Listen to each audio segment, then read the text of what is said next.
About 15 years ago now, I failed to close on the first property that I ever tried to purchase. This would have been a duplex in Brampton. So here's what happened in that process after failing to close. Now, a little backstory before I get into the after part of the process. I was working with a mortgage person at the time, very early in my real estate career, and I think I got a qualification for mortgage that I probably shouldn't have qualified for because I really hadn't been working in real estate that long.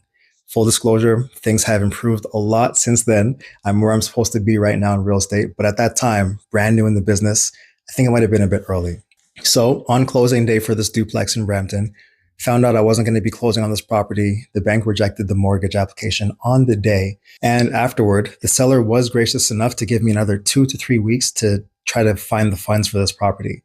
Unfortunately, it still didn't come together in time. And so I was sued for damages. Now, what that means is if the seller puts the property back on the market and they sell the property for an amount under what my initial agreement was, then I have to pay that difference of those two purchase prices. And on top of that, I lost my initial deposit for the property as well. Now, the lessons that I came out with from this experience were first, make sure that you have a reputable mortgage person that you're working with.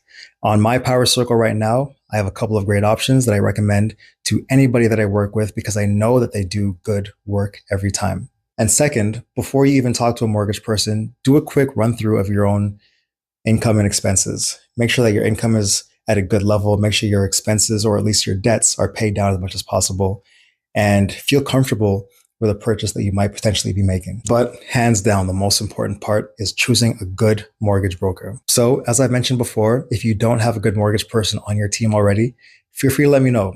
I have a lot of recommendations for you and I can put you in touch with the right people who do good work and are very credible in the real estate industry. I'm happy to help.